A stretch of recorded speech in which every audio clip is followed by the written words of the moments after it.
Hey guys, welcome back to my channel. I'm Jay. In today's video we're going to be installing a cargo box on top of the Raptor.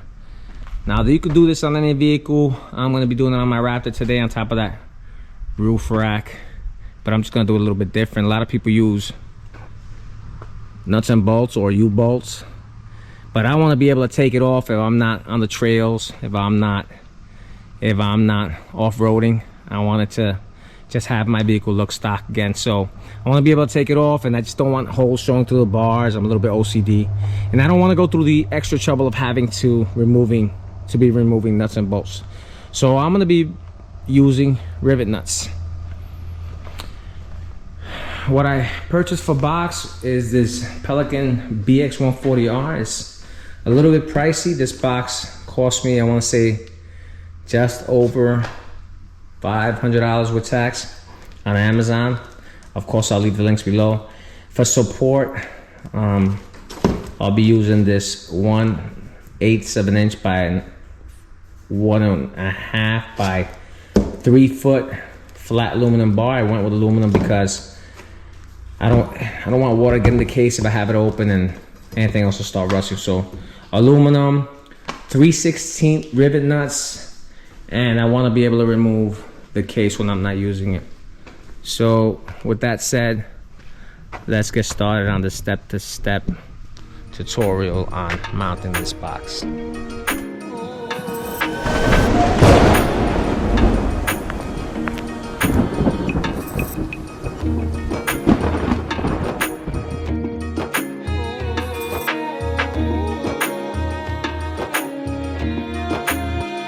Before we begin, I've decided I'm gonna do this inside the garage. It's just too hot outside. It is burning. I actually touched the roof rack and it wasn't even cool to the touch. It was on fire. So we're gonna be doing this inside of the garage. And now we can get started.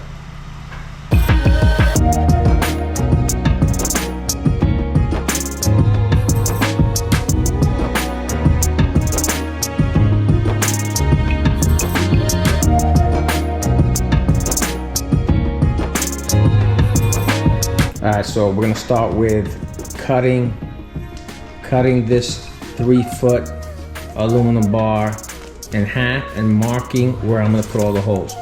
This is gonna be pretty much, essentially it's gonna be my marker. I'm gonna use this to mark the holes in the box, and I'm also gonna use this to mark the holes on the roof rack.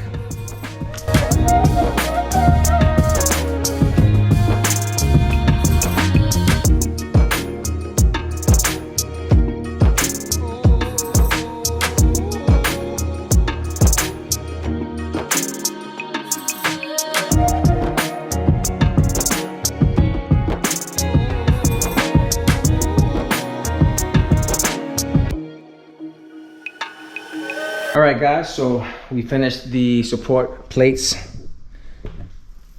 We started off with an 1/8 of an inch metal tapping drill bit, and we finished off with a 3/16 smaller to start the hole, and then 3/16 to finish it. Of course it's centered, and then I put it to the farthest ends of the plate as I could without jeopardizing the integrity of the plate. I didn't want it to crack, so I didn't want to put it so far out that it would eventually cause a crack. Then I used the first one to stencil the second one, and we have identical plates. Now we're going to use these plates to mark the box, and then we'll use the box to mark the roof rack.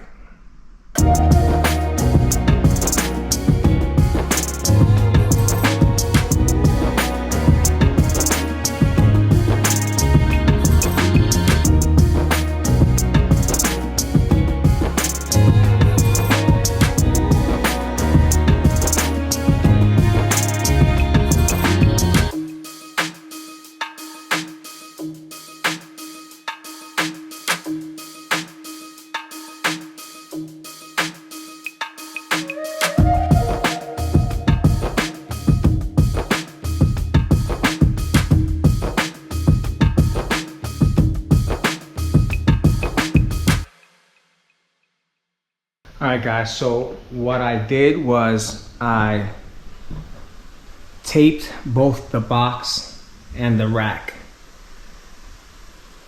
I measured the rack and found my center point, and from there I measured out to the width of what the box is.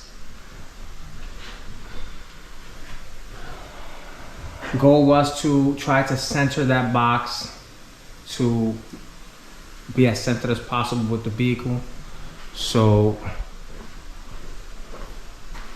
from the back it would be very centered, and then from the front you won't be able to see this that well because I got all this stuff in the way, but from the front it'll also be centered. Now for everybody this might be a little bit different, but for me the front part of this roof rack is wider by an inch than the back, and so for me I wanted to have this as centered as possible. Also, placement of the box might be different for everyone. I wanted it to be at the very rear of the roof and have a lot of it sticking forward, kind of like a balance thing. Again, my OCD will drive me nuts if I had to look at it and it wasn't even.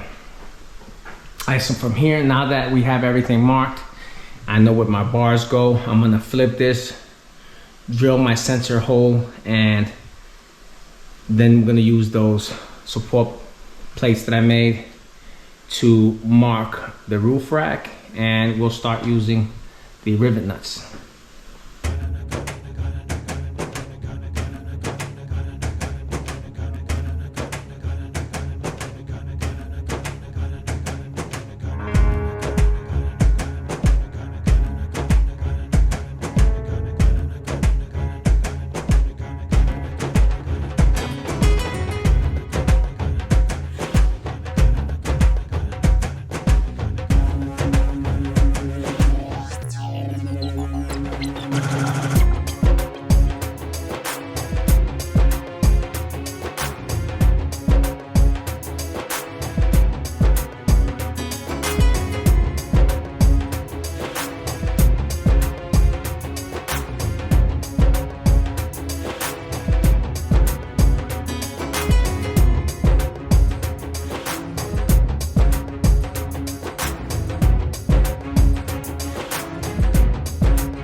Even in my garage, it's not safe.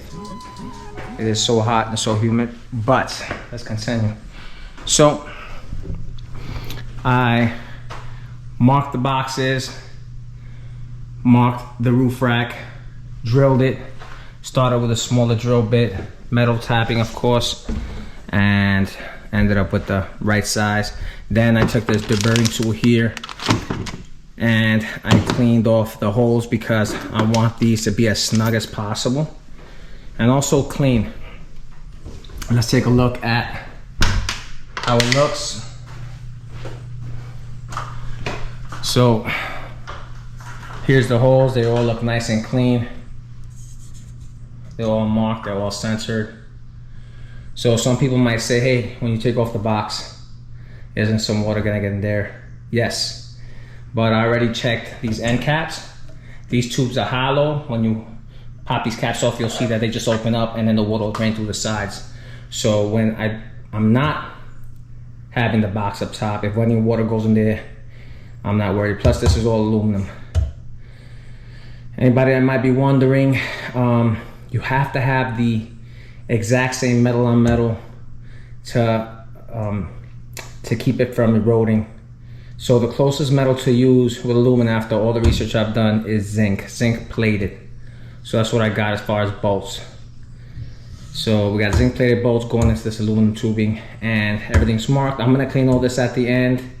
Let's go ahead and throw the rivets in.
This ain't fair, guys. This heat's extreme. All right, here we go.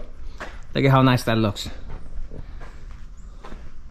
Cargo box, Pelican Cargo Box BX140R.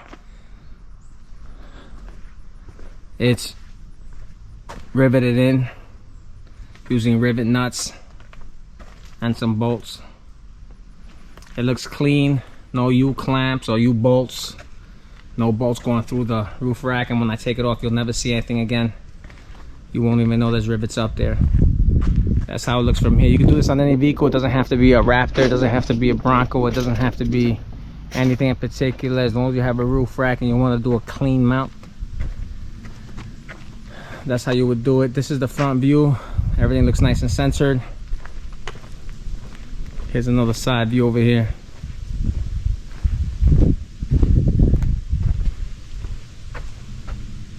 Looking good. And just to make sure, nice and centered from the back. Again, look at how clean that looks. So if anyone thinking that might be a little bit too high, it depends on your situation, but for me, on this Bronco, I would just either open that door, just leave it closed, step on the side step, then step on the wheel, and it gives me just enough height and clearance to be able to reach in there and get whatever I have to get, recovery gear, emergency gear, or just extra gear I'm bringing along. Let's see what it looks like up top. Again, I'm doing this one-handed.